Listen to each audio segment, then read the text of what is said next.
Welcome to Leaving CrazyTown with Finn and Sarah. What are we going to talk about today, Sarah? Hi, everybody. What's happening? Yeah, that's what we're going to discuss today. So what we're going to talk about today are boundaries. But we're going to talk about a specific kind of boundaries. We're going to talk about basic physical boundaries. And I wrote a chapter in the book on boundaries. And What book? Co-Crazy. It's called Co-Crazy. By Dr. Sarah Michelle, my co-host. Yes, right. And there's a bunch of kind of boundaries, and we're going to just address physical today. But one thing I did say in there is, how do you know when your boundaries are violated? And one way is you have an emotional response. You feel either angry or upset or shut down or whatever it is. And the reason we're discussing this today is... Well, people are not aware of boundaries, but I was going to say, how does Finn know when his boundaries have been violated? Your hands are on my body, and I didn't consent to it. Yes. That's the simple way for me. It doesn't matter how I feel. If you're touching me and I didn't say it's okay. Yes. Yuck. This is really great. This is really great. Bottom line is, we have control, charge of our own bodies, and we get to say... God, I'm starting to say this, and part of me is like, there's so many different things to talk about. But we get to say whether or not we want someone to touch us or not touch us, hug us, not hug us, whatever it is. And yep. Here's the other thing about boundaries. I may consent. Like, Sarah's someone I would hug for sure. Yeah. Right? So she knows that that's our relationship, and there's other people I may be in like an intimate relationship with, and we know we touch each other. So it's like that consent's given, but guess what? I have a right to change my mind at any moment. Yes. And I have a right to feel how I'm feeling about being touched in each moment. So not only if you're a stranger, I clearly don't want you touching me. You may be someone who I'm intimate with, and I might not want to be touched in a particular time, and that's my right as well. Yes. Yes, and we are going to discuss the kind of nuances of this also, because there's a couple of things. One is we're going to have feelings about and the other thing is just personal space, which I'm going to give an example of today. Yeah, like we have certain, I call it my hula hoop, but, we all have personal space, and some people are close talkers. Some people like distance. Everybody has their comfort zone of how much distance to have with another human being. And we all have that right. And so I'm going to give you an example of something that happened just a couple of days ago, which led us to talking about this topic. But Finn has discussed it. We've talked about it before. Okay. I am buying a car, and I went to test drive a car. And I'm only 5'5", so I'm pretty short. And I got into the front seat of this vehicle, and I'm going to just imitate it. So I'm in the vehicle. So she's sitting on the steering wheel, basically. I'm sitting I'm sitting in the driver's seat. The car door is open, and the salesman is standing right kind of in the car door space. And he suddenly, and again, this is the nuance here, is I think part of I was going to say, we can look at the motivation of the person later. But this person, to me, did not seem like a predator, he seemed super anxious. So that was why I kind of rationalized the behavior in my mind. So what he started to do is, he started to reach into the car door across my breast over to the panel, the radio area, and he starts showing me with his arm. And believe me, the steering wheel is close to my body, so his arm is like barely not brushing my breast. And it happened like 5 times. He reached in, he showed me, and of course, I'm just totally checked out. I can't even watch whatever knobs he's doing because I'm like, is he going to touch my breast? Sarah left the building. I left the building. Did it ever occur to you to get out? See, I didn't realize the door was open. Oh, no, the door. To get out of the car. He's standing there. I know, but Actually, he was kneeling. Say, hey, why don't we switch positions? It'll be easier. Oh my God. All right, let me Of course, that's not going to occur to you when you're in a trauma. I'm in a trauma response. This was the clincher, though. So he did that 5 times. Then he reaches in between my legs. under the front seat and he starts trying to grab. Meanwhile, gone. I'm like now dissociating. He's trying to find something under the front seat, like some lever. And then he's like, oh, I guess it's not there. I'm like thinking, I guess not. Finally, he removes himself.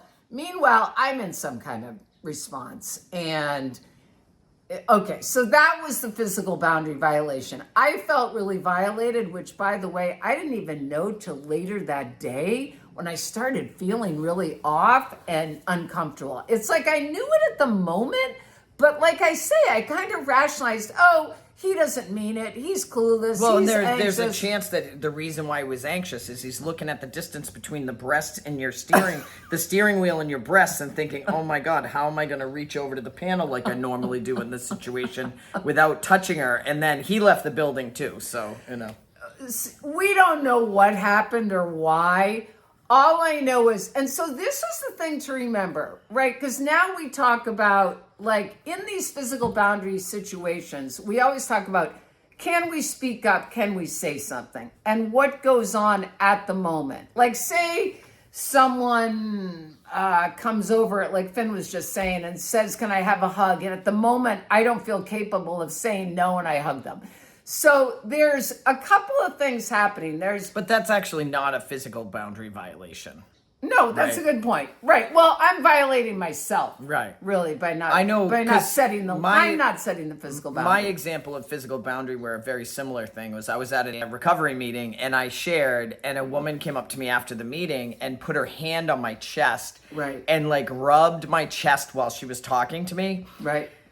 I didn't know who she was. But I was like, I just remember backing up and like she was touching me and being like, oh my God, what's happening? I didn't hear anything she said. I just waited for it to, instead of like, there was nowhere for me to go because there was a wall behind me. Right. And being like, what is happening? I had the same thing. Like, I just left the building, basically. Yes. My brain is my building. So that's what we were going to talk about, though, because there's kind of two things. There's what's happening and trying to get a read on, does this feel okay? Does this not feel okay? Do I not want this guy doing it? I can have some compassion for him, or am I rationalizing his behavior? There's lots of questions kind of we're asking ourselves in these moments.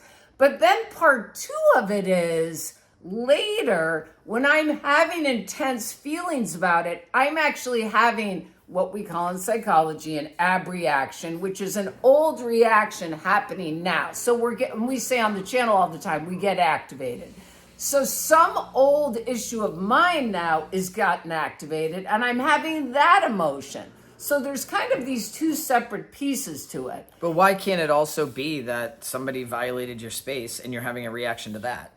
I think, no, that's what I just said. I thought you were saying a childhood There's thing. both. You're talking about just a delayed There's response. both. There's the reaction you're having now, like, is this appropriate? I'm seeing the guy and I'm having kind of a normal, like, what's going on here, and having some feelings. But then sometimes you can have an old reaction also. So it's kind of discerning those two. I have often, like you were saying about, I don't know if he was anxious or whatever. Yes. I'd often done that where I'm like, oh, well, they don't know better. They don't this or that. But bottom line is, the only thing that matters is how I'm feeling about it. Yes, and that is one thing to notice. So when we talk about how to handle situations or what to notice about this stuff, the most important thing is sometimes what we do is we try to rationalize someone else's behavior because it's so uncomfortable and because it's so hard to speak up at that moment. I mean, I felt trapped at that moment, so I didn't feel comfortable to speak up. I kind of tried to move my body and just kind of end the interaction. But yes, why is it? What is it? So the first thing is just to notice how you're feeling, right? Just to check in with yourself. What's happening here? Does this feel okay to me or not? And that's how you know your boundaries are usually being violated. And again, the other thing is no right or wrong.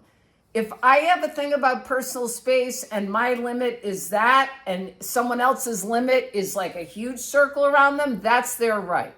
Go ahead. Yeah, I was going to say, I had an incident about 6 months ago where somebody came up to me.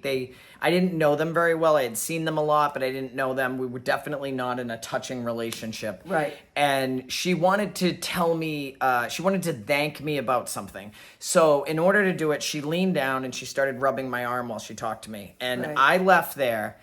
and I was so uncomfortable. And I decided that I was going to write it out, look at it, see what's going on for me. And I felt like I violated my own self by not speaking up when I was in an uncomfortable situation. So I went back to talk to this woman. Right. And I found a very neutral way to do it, where originally, when it originally happened, I was ready to like tell her like it is. But instead, I just told her, I said, you know, I in the future, I'd appreciate it if you're talking to me, you don't touch my body. I said, I'm not very comfortable with that, especially I don't really know you very well. And let me tell you something, I was really surprised by this woman's answer, because I've had people set boundaries with me and I react a little. Yeah. This woman said, oh my goodness, I'm so sorry. Thank you for letting me know. It created a lot more intimacy between us. And oddly enough, I'm okay if she touches me now, because we had this conversation and she respected my boundaries. So I wanted to bring that up just to sort of put it out there that if you violate somebody's boundaries and they speak to you about it, remember, it's not about you. Like, it's probably best that you don't touch people without permission.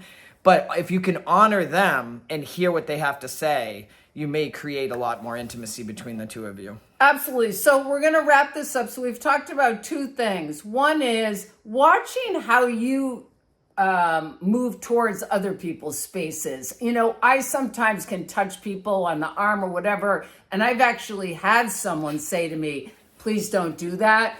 And so it is just this is the other thing to remember.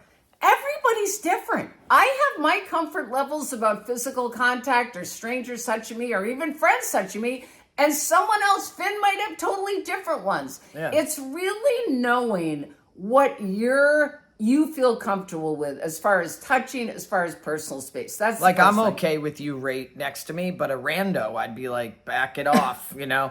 Or I might be having a sensitive day and be like, I need more space today. Yes. You know, and it's okay to speak up about it. Yeah, so that's the other couple of things. Exactly. Finn gave the example of a safe person that he spoke up to. I didn't know she was safe, and you didn't know she was safe, and she had a great response. That's definitely an option.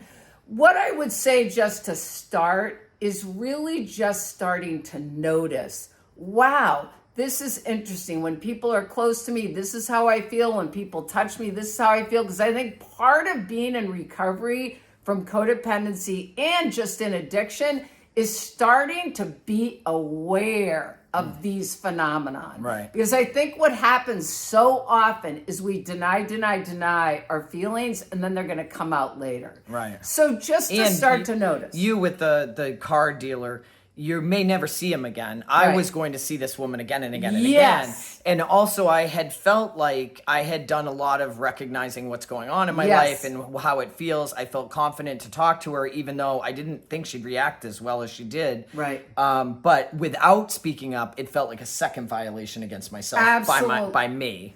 But I don't know if I would go back to a dealership, a one and done, and confront somebody in that scenario. But that's such a great thing. And now I'm not going to say in another video, but later, some other day. I do have a relationship with someone daily in my life right now, as far as my living situation, that I do need to speak up to. And like, that is something to think about. Is this person that you've had this interaction with someone you're never going to see again, or someone that you see on the regular? Okay, we're wrapping up. And this has been about physical boundaries. Someday, somehow, somewhere, we might do other kinds of boundaries, but we're not going to say that now. So just notice and respect yourself is the bottom line. Yeah. We love you. Fasten your seatbelt. We're out of here.